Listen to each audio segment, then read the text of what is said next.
But those who have left this house will tell you, within a few months, because you choose to continue living the way you are living as a member of parliament, within a few weeks, it is gone. And those members are left very desolate. Now we have an opportunity, and I would encourage even those who lose elections, please don't take up your gratuity if you intend to come back. Keep it with the pension scheme, and I liked something that the Honorable Konga has shared with me here, that probably, and I would encourage the move of this motion, this bill, we need to move this pension, the parliamentary pension scheme, we move an amendment to keep it in parliament, so that the administration of the parliamentary pension scheme is administered in parliament by the Parliamentary Service Commission. And Honorable Chepkonga is a former commissioner of the Parliamentary Service Commission. He can guide, and I would encourage him to bring amendments to make sure that this pension scheme is administered by the Parliamentary Service Commission, because they will relate better to the struggles and the needs of members of parliament than those in the National Treasury. When you live and you are old and elderly, you find your children now are the ones in the National Treasury. Honorable Kwenya, they will not care who you are. Some will be your grandchildren. They will just be asking this old mzee, and they don't know how much you struggle to improve the lot of the people of Kinangop and Kenyans at large, including them. But members of parliament who will be in this house serving in the Parliamentary Service Commission will be able to relate better with the struggles of a member of parliament. I therefore encourage the Honorable Chepkonga to liaise with the Honorable Makali Mulu to have the administration of this pension being administered by the Parliamentary Service Commission, not the executive in the National Treasury. Because you will see the kind of distaste that even those in the executive have for former members of parliament. And those who pursue their pensions with the National Treasury will bear me witness as those who are former members of parliament. Lastly, Honorable Speaker, for young parliamentarians, increasingly, both in this house and in the other house in the Senate, younger members of parliament are being elected. The Honorable Toto, I think, was elected at 20-something, 24. Meaning even if she served for 3 terms, she will still be below 45 years. But she would be eligible to pension, and after 3 terms, she would have to wait for another 6 years to access her pension. Now, we are creating a provision where the Honorable Toto, after serving her 3 terms, can still access her pension below the age of 45, Honorable Speaker, which is a good thing because, as Honorable Makali Mulu said, you may fall ill or something may happen. You may even be faced with an accident that incapacitates you, and you are not able to work, but you have pension that is being kept somewhere by an administrator of a pension scheme, and you cannot access it until you get to the age of 45. You may even die before getting to 45, and you leave your money being enjoyed by others, Honorable Speaker. And it's good, Honorable Speaker, to remind all of us. In conclusion, Honorable Speaker, and I know many members of parliament are usually threatened by, especially around this time, you'll be told, and allow me to say it in Swahili, utatupata 2027. Utaenda nyumbani 2027. Yet you go home every day. I don't know if there's a member of parliament who doesn't go home every day. You go home every day. So nobody should threaten you that you will go home, because you go to your home. The question you should ask yourself when you are here, the day you are not serving as a member of parliament, how shall things be for you? So that you don't feel threatened by anybody, threatening you that you will go home. You will go home and continue living your life as you lived when you are a member of parliament. Take care of yourselves, take care of your pension, contribute even to NSSF if you can contribute more. You can elect to contribute more, because that is what will take care of you when you are home and you are not working. Because inevitably, you are growing old. A time will come when you even choose to retire. You don't have to be to go home because somebody threatened you or somebody decided you are no longer useful. You could also choose to retire. And when you choose, it is what you contributed to your pension that will take care of you, Honorable Speaker, beyond your active life.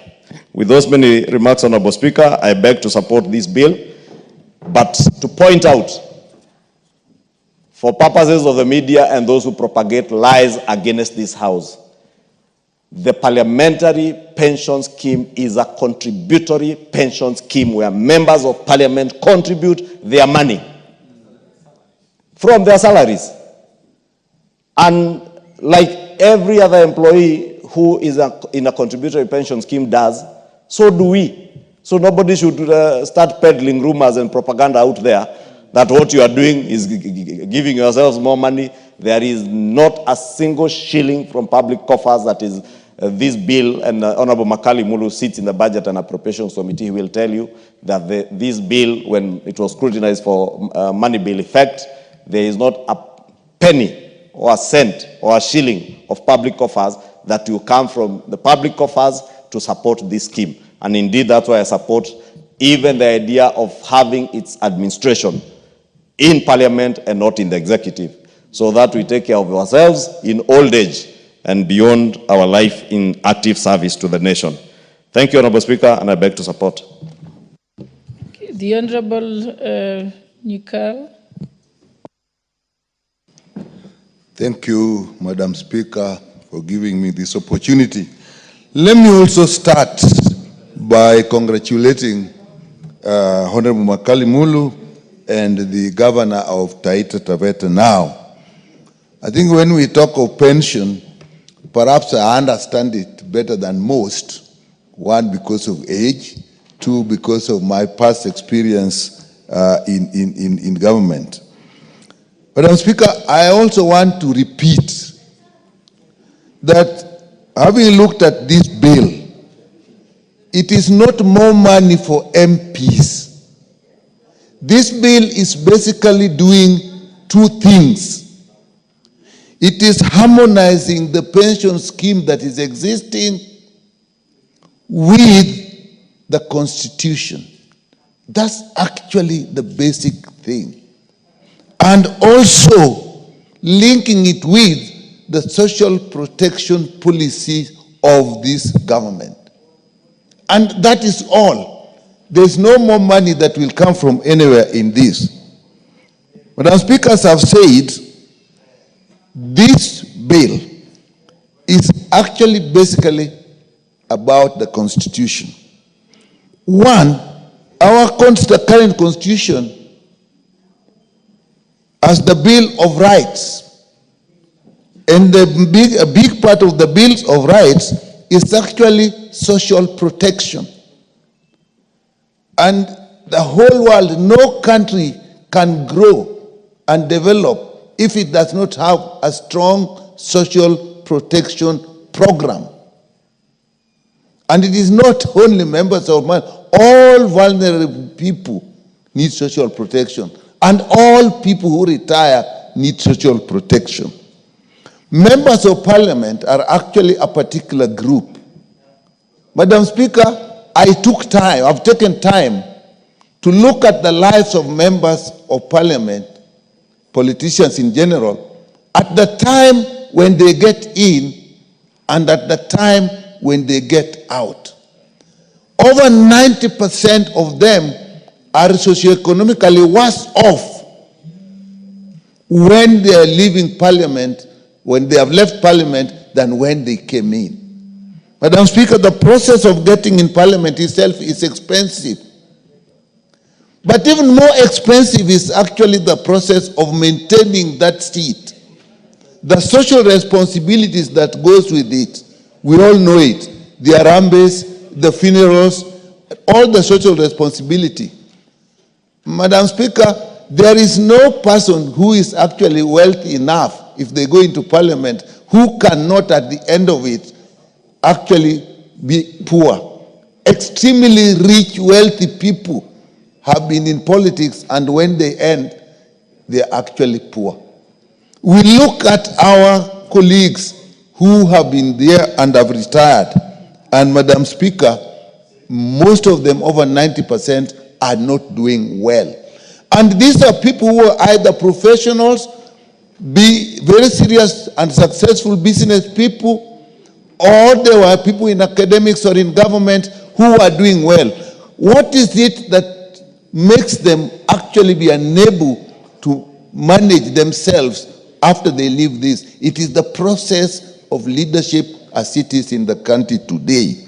So this bill actually aligns our pension scheme with the Constitution so that members of parliament get the protection that is required. In social protection, I was in the ministry dealing with social protection. All people, I have just been informed that when we decided on 2,500, actually it was 2,000, on Honorable Mbadi in one, when he was still here, actually made amendments to push it up to 2,500. We complained because we didn't have money. But today I'm told even members of parliament are benefiting, which means I'm likely to benefit. So that social protection in our Bill of Rights, Chapter 4, is key in what is happening here. Madam Speaker, the other element is actually, in our Constitution, we have created a bicameral system which has two houses of parliament, the Senate and the National Assembly. And what this bill does, Madam Speaker, is actually take care of that. One, in definitions. Two, in nomenclature. So that when you say parliament, it must be sure you mean both the National Assembly and the Senate, which was not there before. So the old act didn't take care of that. And therefore, that is important. And when you go into the structures, all the structures, in terms of membership of all the structures, did not also take care of the fact that there are two houses of parliament. So what this bill does is to take that into consideration, and so that membership can then include both houses of parliament. Those are the basic issues in this bill. And therefore, the definitions are now important. When you say parliament, now we know it means two. When you say child, that I think has been talked about. When you talk of gratuity, loss of gratuity for pension, for victory after the first term, all those are actually, when you come of age, when you come of gender, Madam Speaker, all these are now just definitions that are arising from that. But when you come to gender, Madam Speaker, I think it was definitely a discrimination, actually not just against men, but against women as well. Because if the spouses of men are benefiting, why should the spouses of women benefit? I have had the opportunity to work at a time when at a district, when my wife was a district head and I was just a pediatrician, and so I was known as the husband of. Now, I also decided every time I must benefit. If spouses are going somewhere, I must go. So that was discriminatory. And then if you look at the issue of widows and widowers, again, that is discrimination. Why would it be that the spouses of members of parliament who are ladies, if they die, their spouses are not supported? Unfortunately, the truth is, men tend to die earlier than women in many cases. Even if you look at the Bible, there is a lot of support for widows. You don't read much about widowers in the Bible. But I think we now know better, and we should take care of that. So if you look at then the clauses, they actually take care of that. Death gratuity takes care of that, of the family, of all members, whether male or female. When you look at structures, clause 14 to clause 16, the pension committee, the membership must therefore change, because now we have two houses of parliament. So if the speaker is one side, the other speaker of the two houses must be there. So again, it is just structure. If you look at tribunal, again, the tribunal must take into consideration that there are two houses of parliament, so that the membership is also the same. I thank you. You know, I have a lot of respect. I rise pursuant to Standing Order number 97, as read together with Standing Order 87. Madam Speaker, I respect the Honorable Nyikal, but seeing the interest in this bill, it affects all of us. If you see, everybody has locked in. If we were to take 10 minutes each, we will not be reached, Madam Speaker. And the reason why we have all come here is so that we can contribute and we can say something. Would I be in order, Madam Speaker, to request you to reduce our contribution time from 10 minutes to 5 minutes, so that each one of us can have an opportunity to say something with regard to this bill that affects all of us. I thank you, Madam Speaker. In fact, I'll be proposing probably 3 minutes. After. Yes. Okay. 5 minutes. Okay.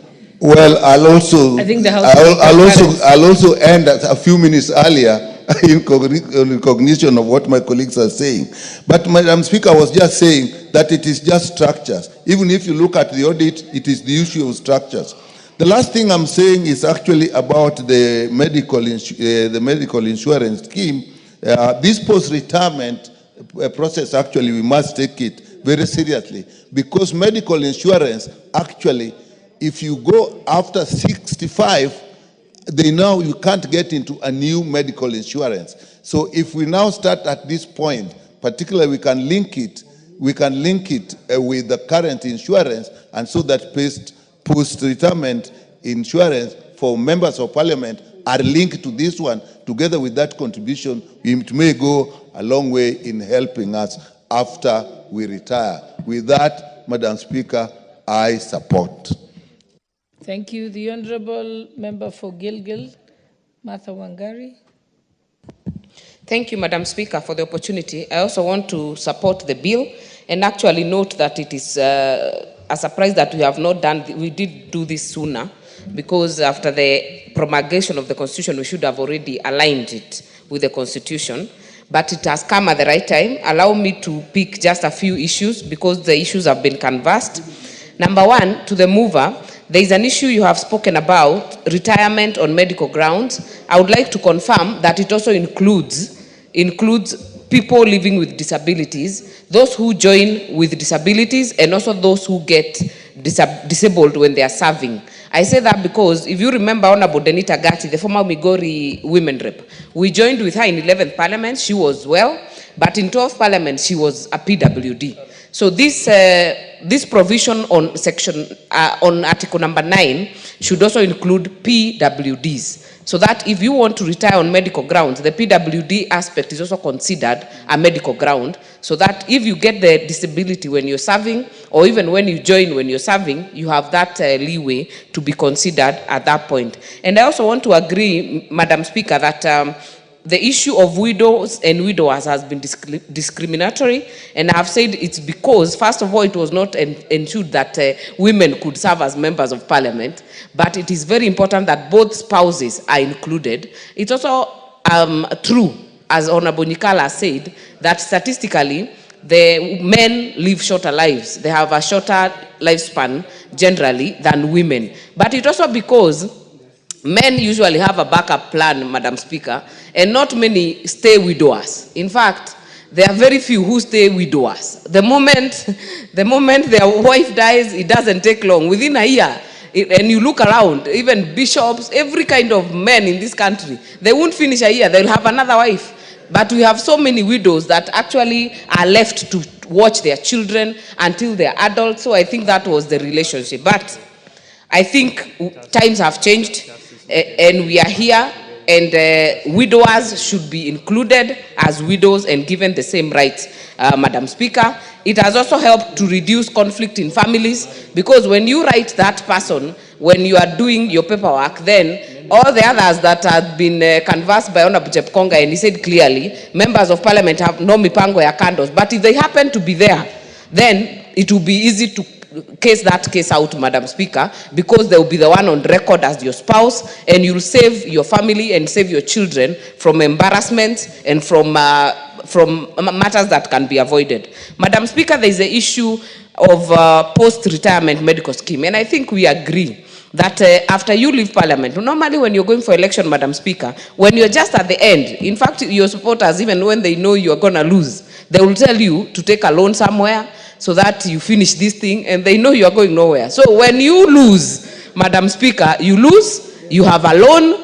you have auctioneers on your door, and sometimes that's why you get members going for their gratuity, because they are desperate. So I think getting this option becomes very important on post-retirement medical scheme. You have a choice to contribute, and I think what majority there has said is also very important, so that when you are able to, it is not so much to contribute 10,000, 20,000, so that at the end of your term, And all of us, Madam Speaker, I mean, the statistics that we've had is that the turnover of parliamentarians is 70%. You'll be very lucky to come back to this house. In fact, when you join this house, your chance of going home is about 70%. All of us are actually queued to go home. Only a few of us have been lucky to do 1-2 consecutive terms. So it is important that instead of begging, when you're out and begging your colleagues, trying to raise some small monies for small procedures in the hospital, you can be able to do that when you can. And this will help us a big deal, Madam Speaker, to give us an option to do that contribution. And when you are out there and you have issues of medical care, you will not have to call a harambe, because not many people will, first of all, contribute to a member of parliament. You cannot call a harambe in your backyard. It is not possible. You have to come to this house to beg people who understand what you're going through to contribute to you, Madam Speaker. It's the same thing when you lose, that even the traffic to your house just cuts off, Madam Speaker. So this will help us to cushion ourselves in terms of getting medical care, and it will go a long way to ensure that we are taken care of, and rightfully so, and not from the public coffers, Madam Speaker, but from own contribution that we make from our salaries, Madam Speaker. I support. Thank you. The Honorable Kainan. Thank you, Madam Speaker. Madam Speaker, this is a very important bill, especially for those young, first-time members of Parliament. Madam Speaker, once upon a time, a one-time member of Parliament used to be pensionable. But in the year 2000, through this bill called the Omnibus Bill, the then Attorney General wrote a bill at the wee hours of the night. And I can assure you, by the time we passed, the following morning we all got our refunds, and the Member of Parliament who was pensionable was just reduced to a member without pension. Madam Speaker, you also realize that we promulgated the current constitution in August 2010. This bill should have been one of the first bills actually to be passed, to be aligned with the constitution. What has happened? 13 years, 14 years, it's because of the fear of the unknown. Madam Speaker, when you become a member of Parliament, first of all, whether you have become a member of Parliament by design, or whether you have become a member of Parliament as a product of this test tube process, madam, you become a leader. Outside there, the community, it's just like what we were debating yesterday. You are bashed, you are criticized, you lose your professional ethics, you lose everything that you have earned over the years as a professional before you join politics. Now, what remains in this difficult world of politics, Madam Speaker, is just like the other state officers. Ask yourself, why is the member of Parliament, who is a state officer, treated differently by SRC, by Treasury, by anybody else, Madam Speaker? It's simply because members of Parliament fear the world outside there. I want to ask you, when you are first elected, the assumption is you are the most powerful. The assumption is you are the most popular. The assumption is you are the most handsome. The assumption is you are the most beautiful. The assumption is you are everything. So when you come here, you lose all those identities. You live here minus your husband. You live here minus your wife. You live here minus your health. You live here minus your wealth. You live here minus your popularity. And I can tell you, by the time you exit there, you will be a pound, you will be a nobody. So you'll be regretting outside there and say, I wish I did this. I wish I did this. You have an opportunity. Don't fear. You are a state officer. You have the same constitutional entitlements like any other state officer pursuant to the current constitution. Why have you not passed this? I am a member of the committee, the finance committee, that will be bringing amendments. And I can assure you, we have put in place the best brains. I don't want to prejudice. We will give you the best product out of this. We are consulting the PSC, Parliamentary Service Commission. We are consulting the pension department. We are consulting the best brains within the parliamentary legal system so that we refine this bill in the next stage, including giving the member of parliament treatment that befits not only other state officers, but as an elected leader who has served one of the best institutions called the August House. When those amendments come in your share numbers and support it. because that will secure your life after this Augusta House. I always say, if you come to this place with the assumption that you are a potential former member of parliament, you will do well. But if you come here with the assumption that you have reached and you are everything, I can tell you, the term will be 5. So all of us are potential former members. So my definition as a serving member of parliament is, I am a potential former member of parliament, because the electorate tomorrow can ask you exit. So what is there for the outside? What is there for you in the outside world? Madam Speaker, we are solving some of the definitional problems. Definitional problems because the current, it's called the National Assembly Pension Act. But we have a bicameral house. It has taken us 13 years to harmonize this. Isn't it a shame? Isn't it a shame, members, that we have taken 13 years to domesticate a bill that touches on none other than one of the 3 arms of government? It is. Why have we not done it? Because we fear. But time has come. It is today. The other bit, Madam Speaker, a critical thing, and I am glad that you have alluded to this, and I want to really ask for some few more minutes, is the issue of voluntary post-retirement benefit. I don't want to mention names, and my brother here, I think he has left. Some of the best brains from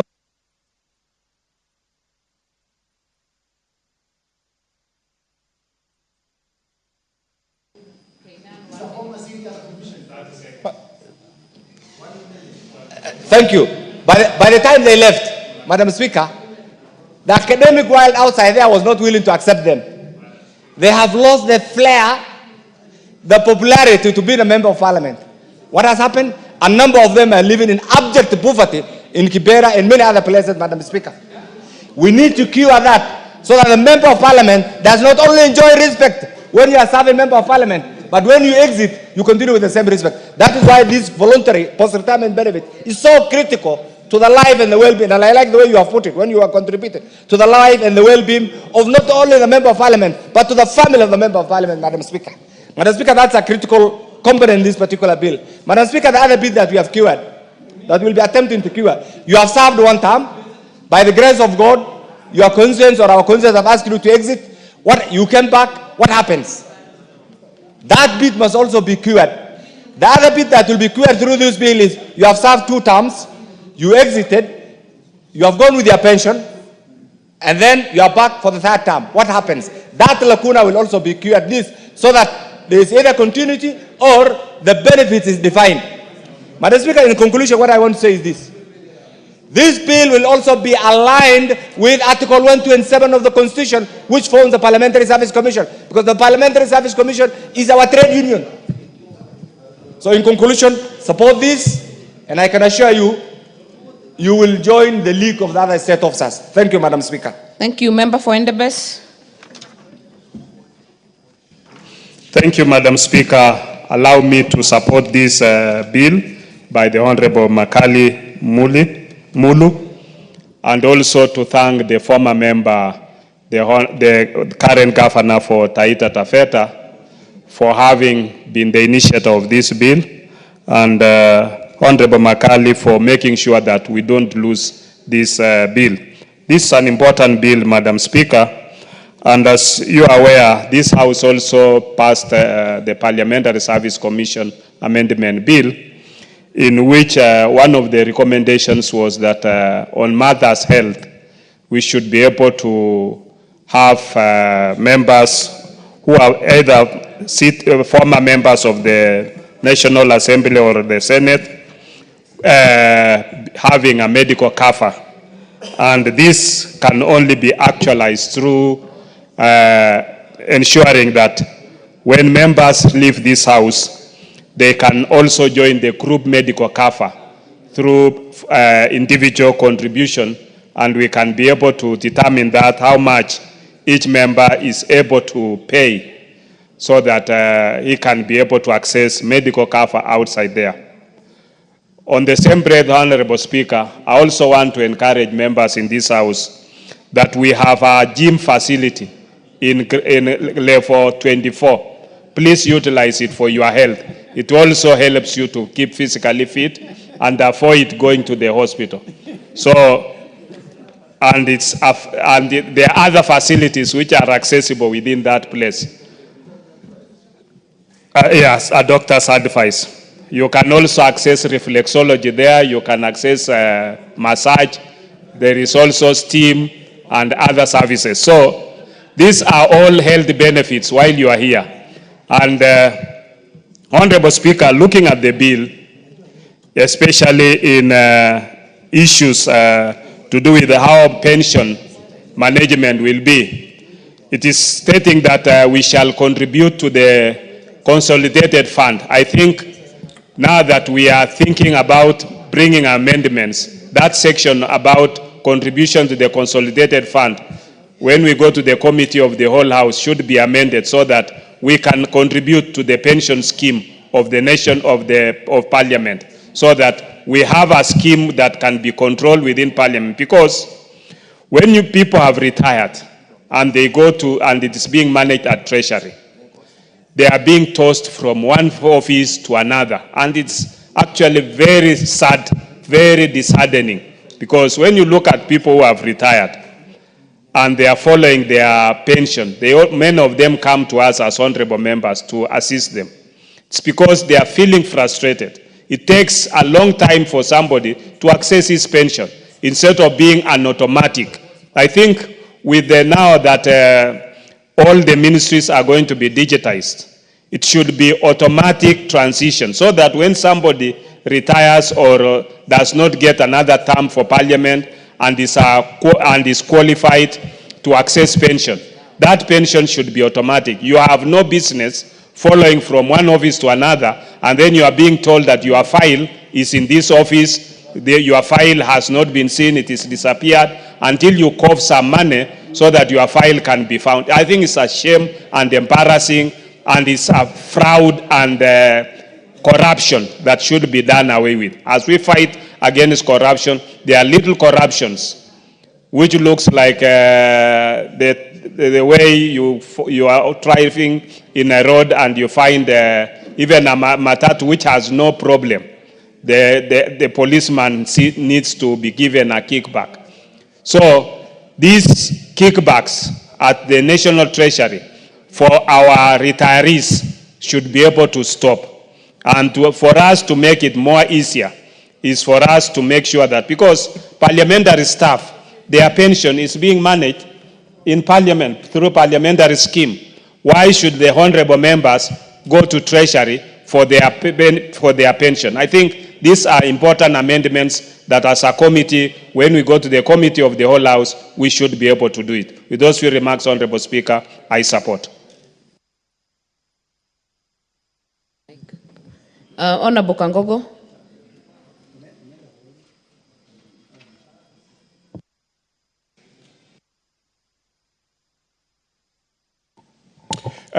Thank you,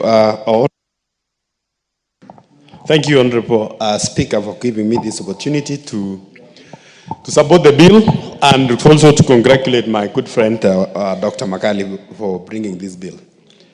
Madam Speaker, many of our former colleagues who are in this house before us, many of them, they are languishing out there, and they cannot even afford to go to hospital or afford a small medical cover. Madam Speaker, I want to thank the Honorable Makali Mulu and the former MP for Mwatate, the current governor of Taita, because he initiated this bill. And Madam Speaker, this bill is going to help all of us who are in this house today and our colleagues who are going to come after us.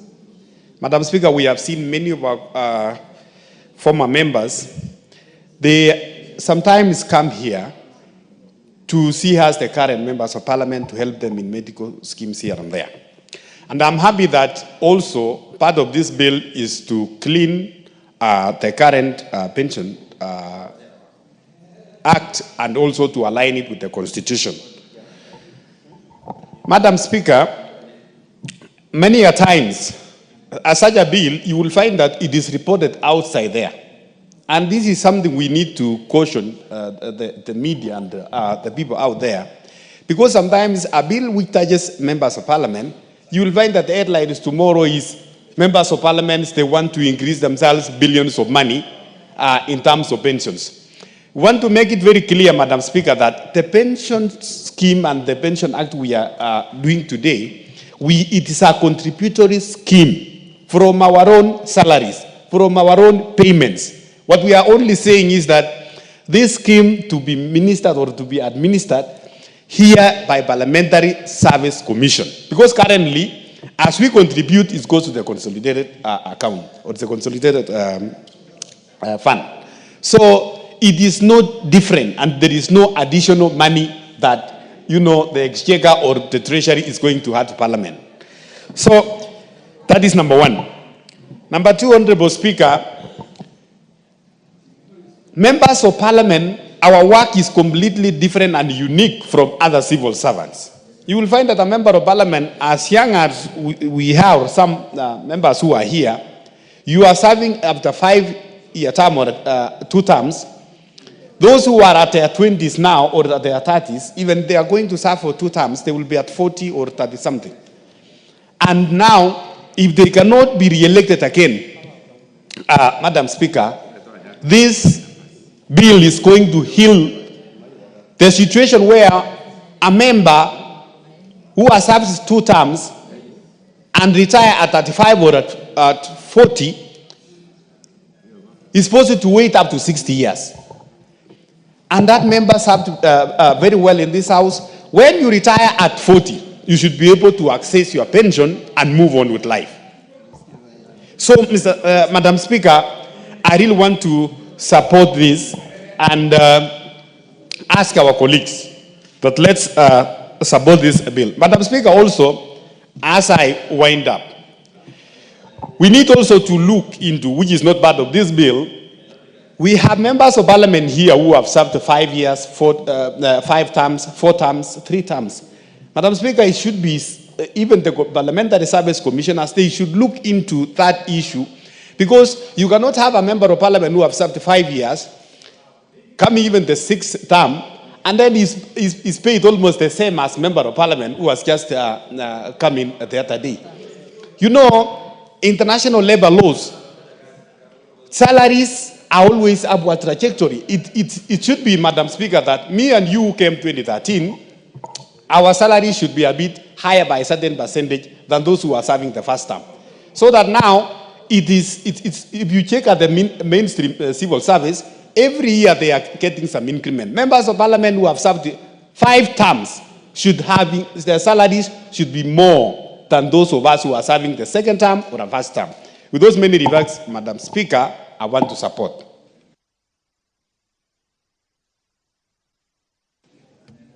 Thank you. Member for Dagoretti North.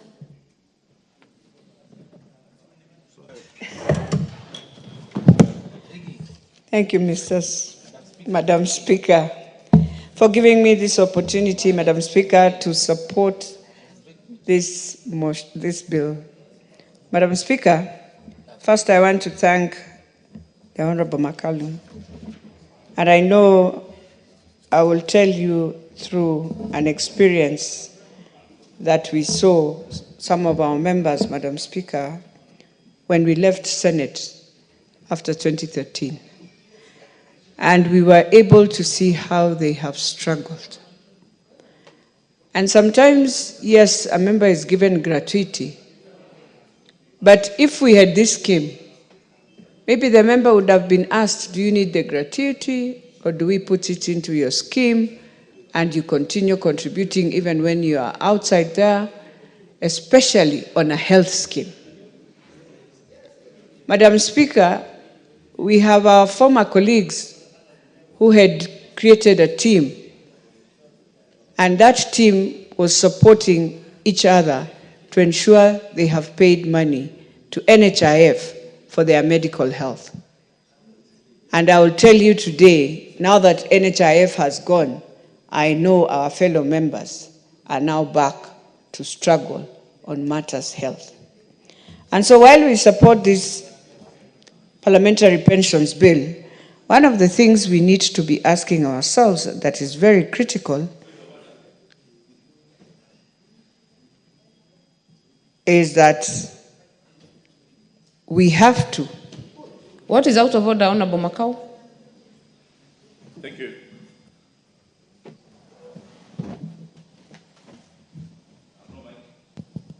Thank you, Madam Speaker. Madam Speaker, I've just heard the honorable member say the NHIF, where former members were enjoying, is no longer there. Madam Speaker, from where I sit, the honorable member is a sympathizer of Kenya Kwanza government. Is she trying to insinuate that SHA is not working or SHIF is not working? Thank you, Madam Speaker. Honorable Elachi.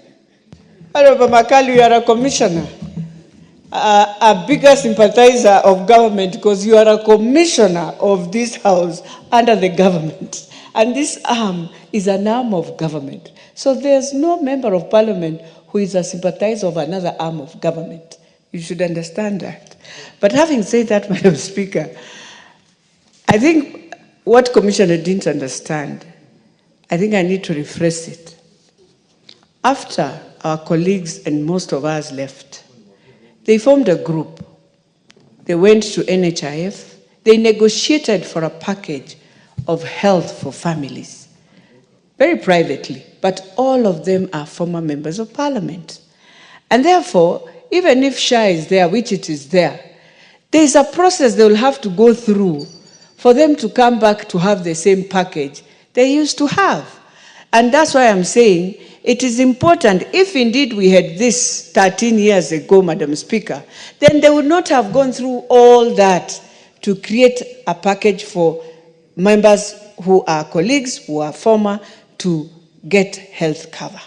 So what am I saying? That now this will assist every member of parliament that is here. That first of all, you'll get your pension, yes. But I'll tell you the most important pension you need is health, Madam Speaker. Because we have seen, we are in a job where, Madam Speaker, everyone hates us. Sometimes I look at the young people here and you feel, because you know, Madam Speaker, you've come here, this is your third term.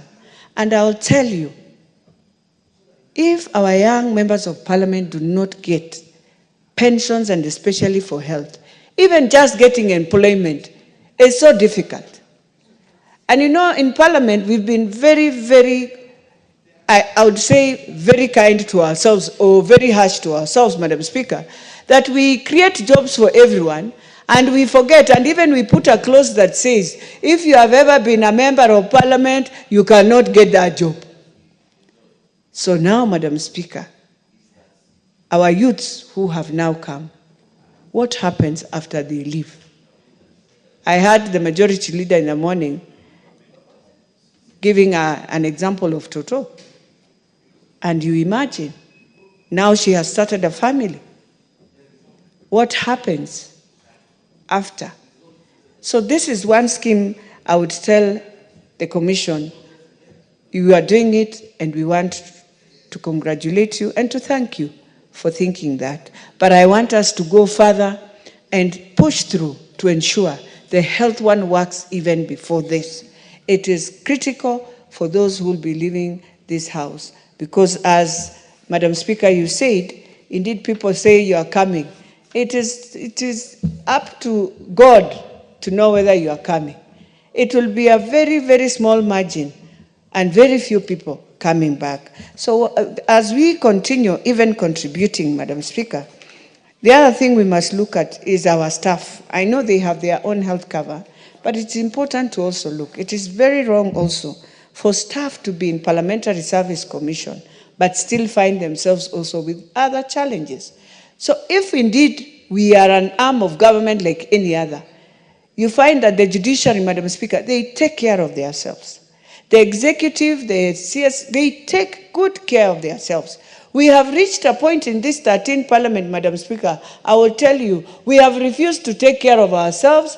We have refused to appreciate we are also in a job group that you went out there and looked at. Yes, it is politics, but it's a job also you are doing for now, for 5 years, and then they will evaluate you and see whether you are coming back. Can we start taking care of ourselves from our food, from our catering? Can we have a wellness place of eating food that is of wellness, Madam Speaker? so that we stop these diseases that we are finding ourselves, diabetes, pressure, and all, just because we have refused to check the catering. Let us be honest and take care of ourselves. With those few remarks, I beg to support.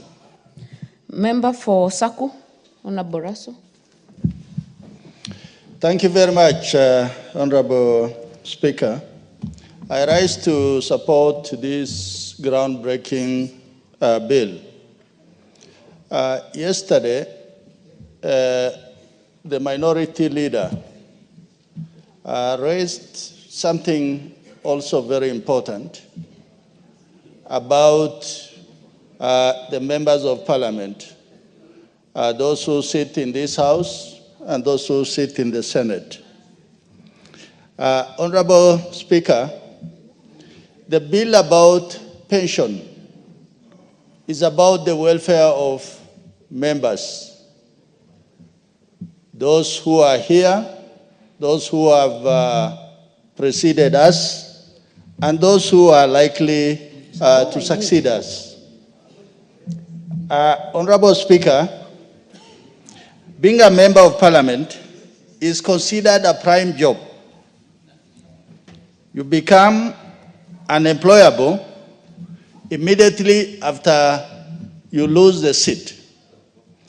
Or even if you don't lose the seat and you move away, you actually become unemployable. You are considered to be very wealthy. You are considered to have been on high salaries.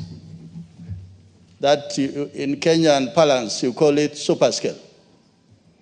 So for that reason, you are not an ordinary citizen.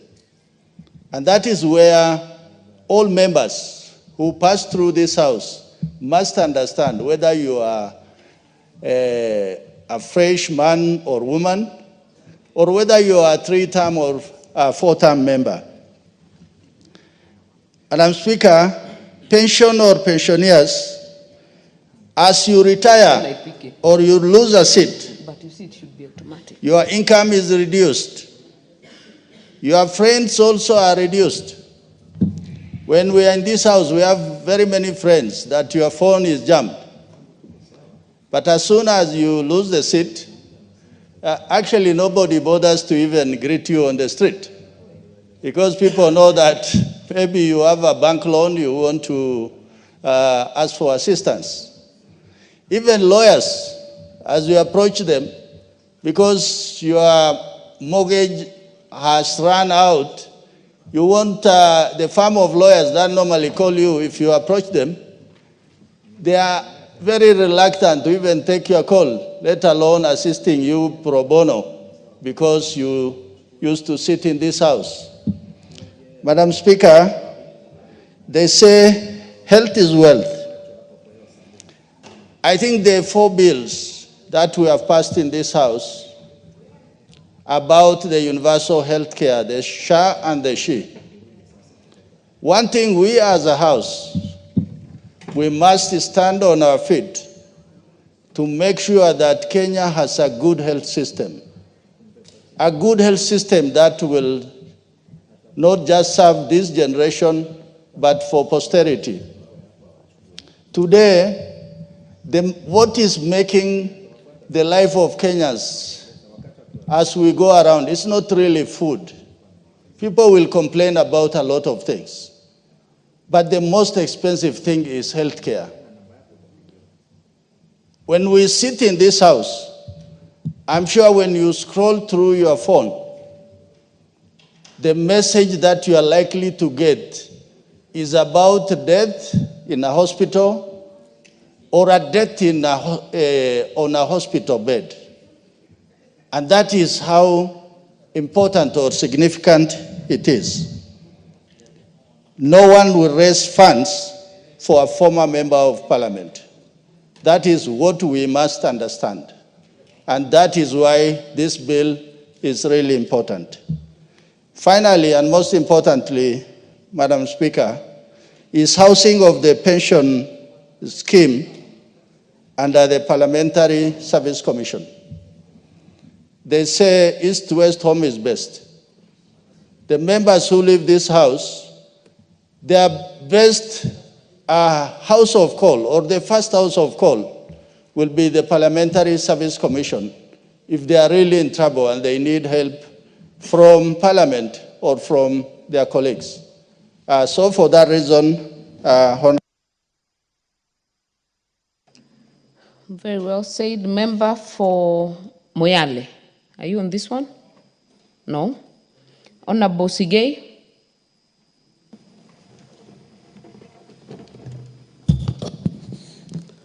Thank you, Honorable Speaker, for giving me this opportunity to also contribute to this very important amendment bill.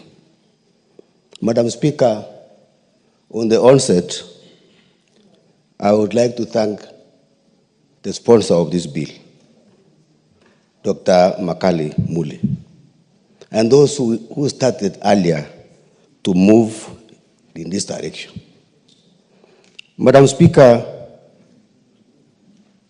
I want to support particularly the alignment of this bill to the Constitution, because for a long time, the act has been obsolete almost.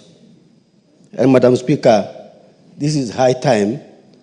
I call this bill, Madam Speaker, a bill of life and death. It's a serious bill, Madam Speaker. When you look at the former MPs who come to our area, you look at the way they are, those who are at home, Madam Speaker, you sympathize. And this is the reason why we support this motion. I want to also support the suggestion that this bill, the insurance should be domiciled in the Parliamentary Service Commission. Madam Speaker, I want to support this motion. One of the areas which we have a problem is mainly medical cover. And Madam Speaker, I've had an experience because at one time I also retired and we had a very difficult time, but we had NHIF to support us. Madam Speaker, I know if we can have share as a new medical cover, it will support this nation. Madam Speaker, I want to end by saying, while we are supporting ourselves as members of Parliament, I need to bring in the issue of national treasury. Many a times, Madam Speaker, we have a problem of supporting our teachers. The cases we have now, Madam Speaker, is the delay in processing the pensions of our teachers. I have about 20 cases. Teachers come to Nairobi here, Madam Speaker, to follow their pension. And it takes eternity for these people to get their pension. We would like also to appeal to National Treasury to reform the way they are processing the pensions for our teachers. They are suffering. And most of them are dying because they cannot get their pension. So, Madam Speaker, I want to support this motion and urge this House to really move in and support. And I want to also emphasize that we are paying for this pension as members of Parliament. And nobody out there, because I think we should also ask our people to change their minds out there, the attitude they have for this House. They take members of Parliament as enemies. They always talk negatively about members of Parliament. We would like our people to change. We are making this country a country to live in, and we are very happy, Madam Chair, Madam Speaker, that we are moving this direction, and I want to support this motion. Thank you, Madam Speaker. Thank you. Member for Kinangop.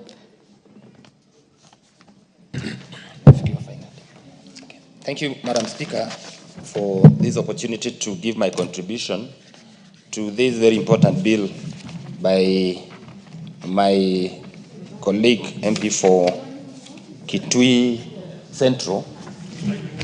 And Madam Speaker, from the word go, I want to support the same for one simple reason, that one, we are 14 years late to aligning this act with the realities that are in our constitution. And Madam Speaker, you realize that when it comes to matters to do with Parliament, it becomes very difficult for us to actually debate or even legislate, because we are perceived by the public out there as if we are legislating for our own and to benefit ourselves. And it's a cardinal rule, Madam Speaker, even as you serve food at home, being a mother like you are, Madam Speaker, you do not serve everybody else and not serve yourself, so that then that you're not perceived to be selfish. And I think it is right for this Parliament to just act right. Despite the noise, people will always make noise whether we do the right thing, whether whatever it is that we do, there shall be some level of resistance from the voters, and because we run offices that are very competitive. Madam Speaker, I have taken keen interest just to look at how other arms of government deal with themselves. And I can tell you for sure, one of the arms of the government that we sit in, that is the legislature, is completely bastardized and does not seem really to be seen. It is not perceived by the public out there as if there is anything good that can come out of this house. We have had members of Parliament who have sacrificially served their constituents for many years in this house. But after they have left, they're living in desolate states. They cannot take care of themselves, because by the time you leave this house, three things will have happened. You'll have lost your wealth, you'll have lost your health, you'll have lost your friends. That being the case, Mr. Speaker, we must not lose ourselves. We may lose everything else, but never lose ourselves.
But unfortunately, due to the accident that he suffered in the course of that year, in the course of that time, he was not able to move this bill.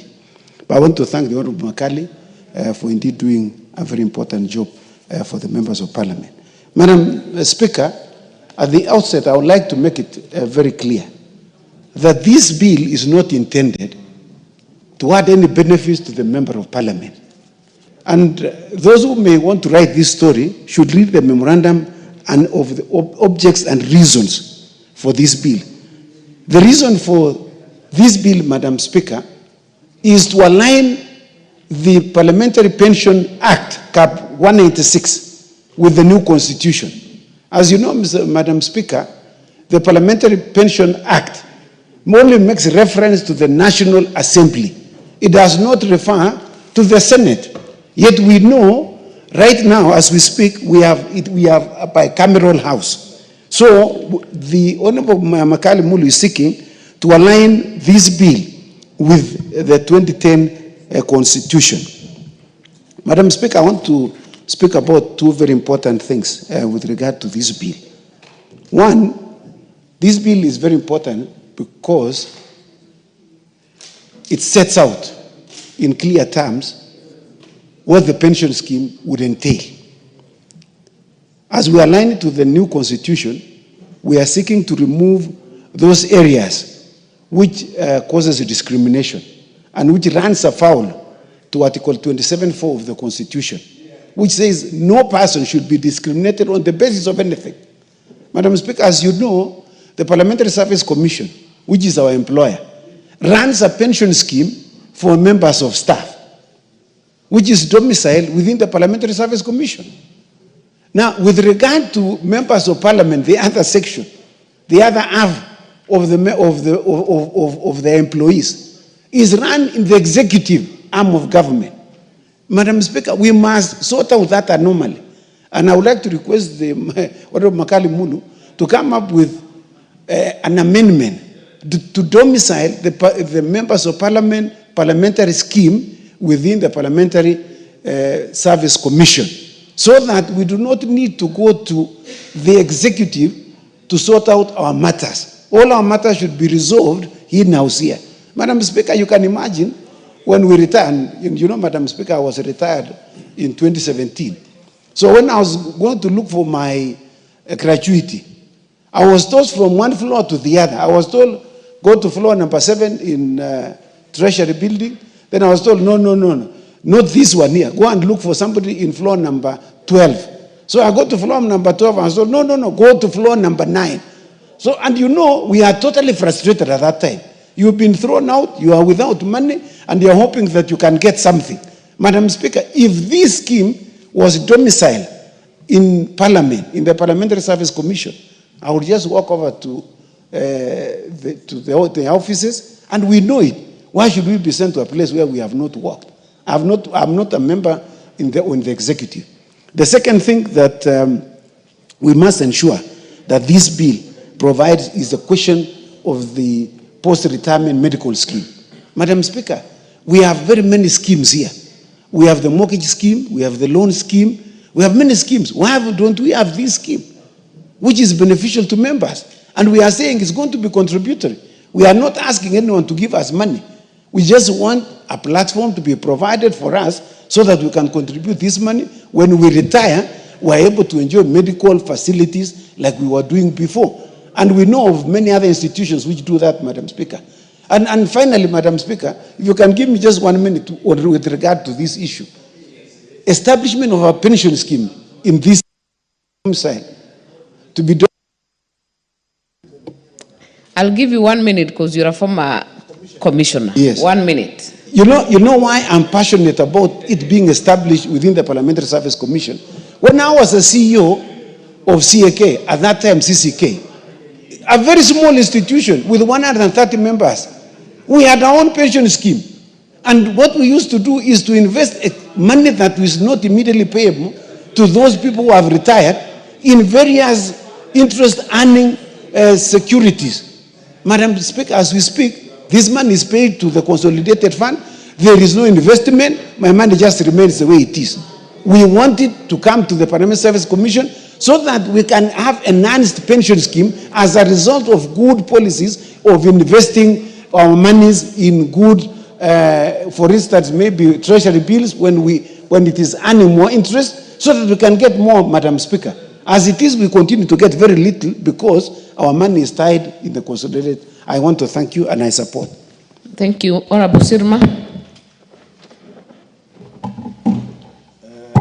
Thank you, Madam Speaker, for giving me the opportunity to contribute. Madam Speaker, I have gone through these circles on pensions and being retired and coming back again. Madam Speaker, I want to pay tribute to Makalu Mulu for doing a good job. I also want to remember the first person who brought independence to this parliament. Madam Speaker, many of you do not know how much a member of parliament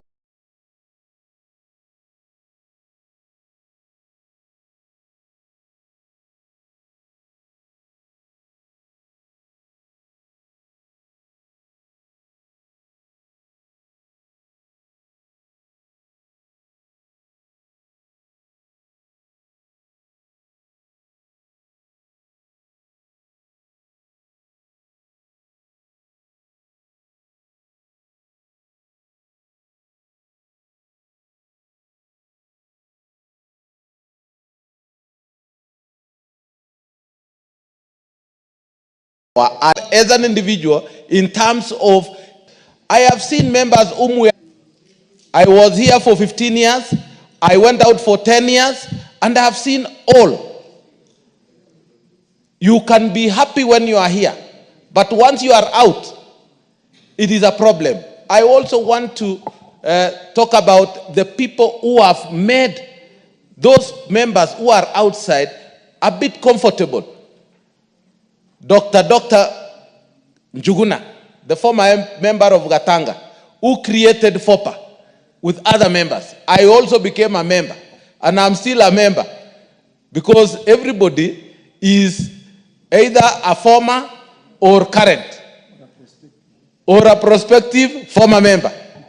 So I want to tell you, it is time you made that decision now. And it is either you do it, or you wait and see the vagaries of this world, how they will treat you. Madam Speaker, Parliamentary Service Commission, we have people of integrity who will be able to stand there.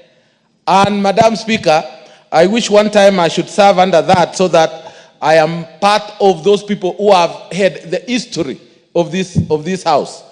And if we are able to get our money from ourselves and keep it and invest the way other pensions invest, even this government would not be going out of the country to borrow. They would be borrowing from the pension schemes within Kenya. And they run the government.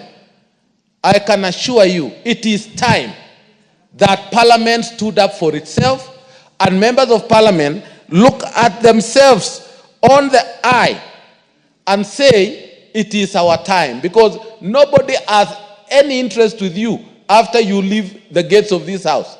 I decided not to come to this house, even to visit a friend. When I was out, I decided it is the people who have decided I'm not in Parliament. So I did not come for 10 years. But finally I am back. So I want to tell you, if you would be having such a principle like me, because I had no other business, the pension was out of Parliament. But if it is now in Parliament, I will be coming to look for my pension here if there is a problem. So I want to say, members of Parliament, think about yourself, think about those whom you leave behind, and look at those people who have retired. And I want to say, I hope, I have not read the whole bill, but Makalu, the former members of Parliament who are languishing in poverty should be taken care of and even given a send-off, because they went with nothing. I saw a person who had 15 years here. He has nothing, even a car. Madam Speaker, I beg to support. Thank you, Honorable Member for Makwiny. Thank you, Madam Speaker, for giving me an opportunity to also contribute to this very important bill. And I wish to thank the Member of Parliament for Kitui Central, Dr. Makali, for bringing this. I feel privileged because I've just come and it has just come. For the first time in this parliament, I'm very happy to talk about our welfare. Since I've been here for the last 2 years, I've never had anything or any point or any bill that was discussing our welfare. So I wish to thank Dr. Makali very much, and I actually appreciate, because the major thing here we are doing with this particular bill is sustainably manage our resources in a manner that it can take us to the next world. And I think that is a very wise idea. So I really sincerely congratulate him, and I hope we actually support this bill. I'm in particular very much impressed by the fact that we will need to move our pension to be managed by the Parliamentary Service Commission.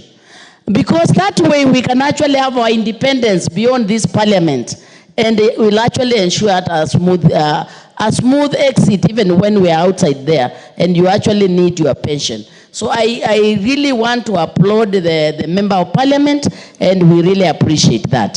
But this also brings us to another major question, which I think we can actually also discuss. I've had a member here saying, for us, because one of the major things is the issue of health. And we know what happens as you advance with age. And I really liked the advice that people told us to go to gym and be healthy and we eat well. That's a very good point. But one other stressor which we are getting, which I think as we reflect on this bill is also taken in consideration, is our dues. You realize nowadays you can have a headache of even mileage. It comes when it wants to come. And I wonder, isn't that stressing our members? As we look at welfare when we retire, I think the welfare when we retire depends on the welfare as we work. So I think those with the responsibilities of taking care of our welfare here, they need also to prioritize it. Because, you know, I'm a member of parliament with 7 wards who want services. My constituency money stays and stays until everybody is giving me a headache, and you expect me to have very good retirement. I think those also who are taking our welfare here, let's not concentrate on welfare when we're out of this parliament. We will have our welfare taken care of. Even those who are responsible here, they make sure our welfare is taken care of, because that will also determine at what state we will exit this particular house. Honorable Speaker, as we talk about this issue of pension for ourselves, which I think is very important, I think we realize we have a big problem with our pension system. And I wish we could also investigate and find out, what do we do with the issue of pension, because it's becoming a thorn in the flesh. Very many other Kenyans are dying without seeing their pension. And I wonder, what kind of punishment with this? I one time watched Honorable Nyoro, and he shared something which I think is a concern to me. I also thought when we make a contribution, the money is kept separate. And I had government money just goes in cycles. And I realized your money can get stuck there and you die without anything. So I think this is very strategic, and I think we should actually also try to see how we can also explore for the rest of the Kenyans. See how can this pension be managed in a manner that people benefit from it, because that, Honorable Speaker, that was the intended purpose on the pension. So with those few remarks, I support the bill. Thank you. Honorable Member for Samburu East, Honorable Kumontare.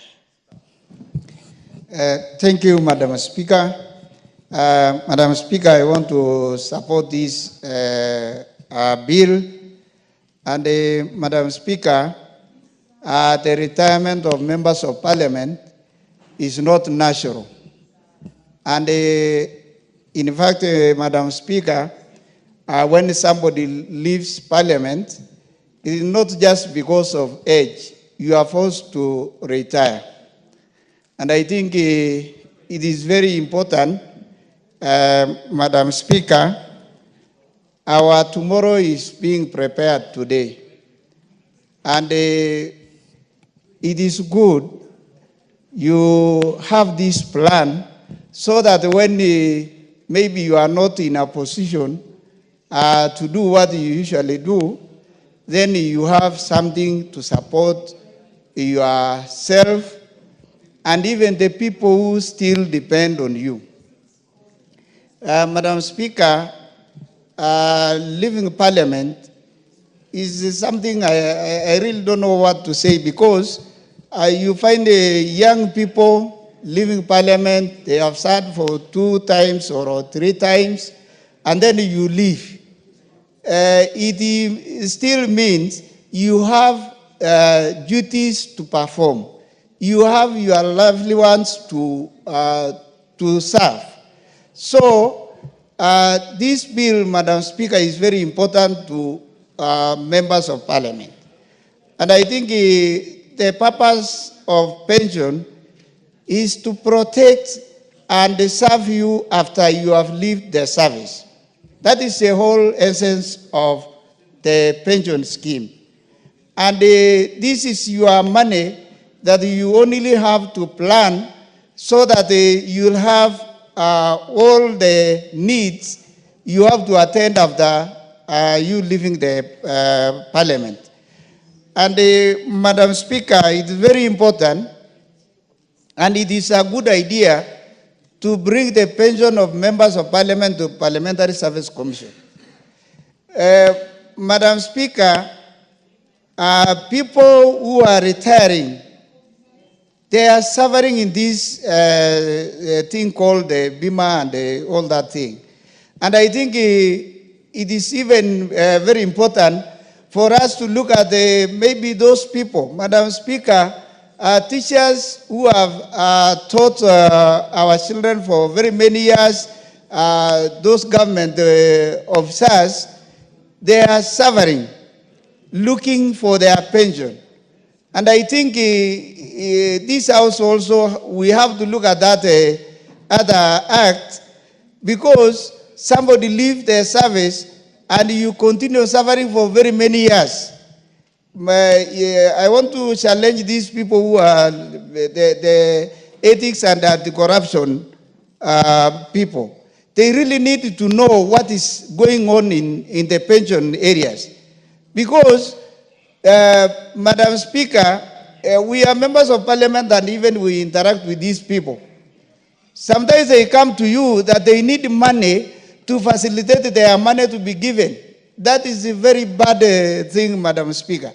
And I think when this one goes to the Parliamentary Service Commission, I think it will be a good thing.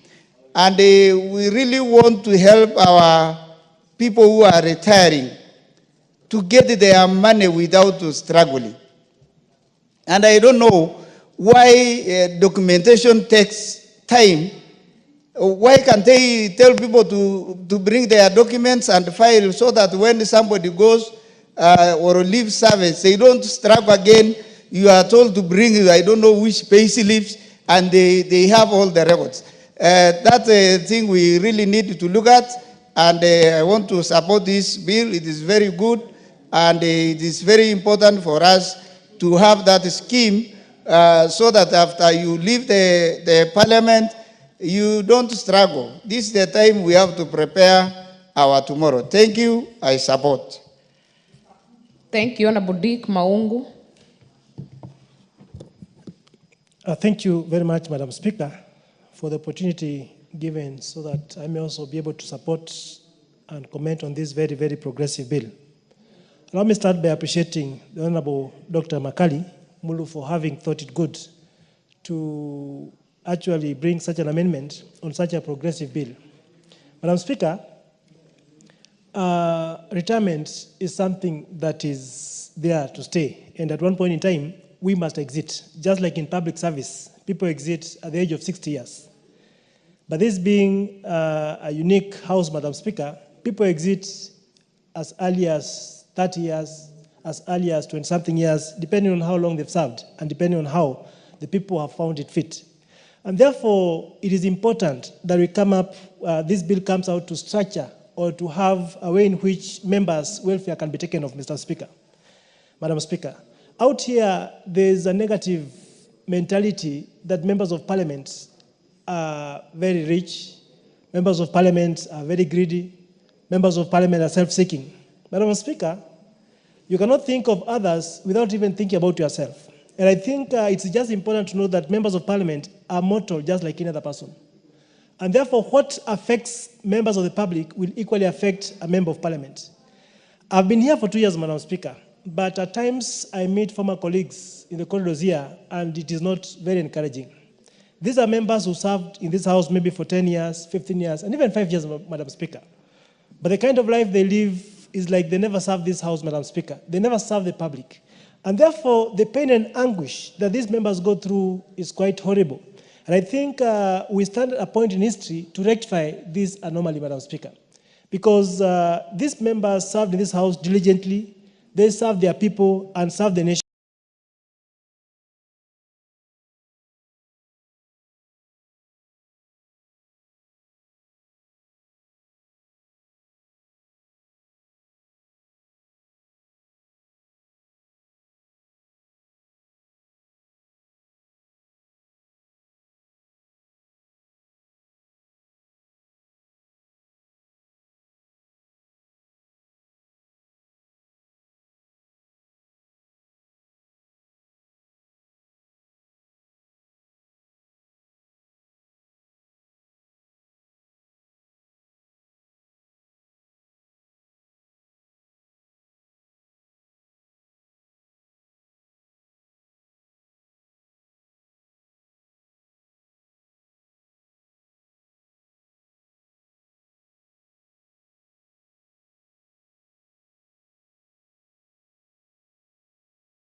but it is wrong for them to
even after leaving parliament, you carry that title with you.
when it's really needed to the members of parliament. Thank you, Madam Speaker.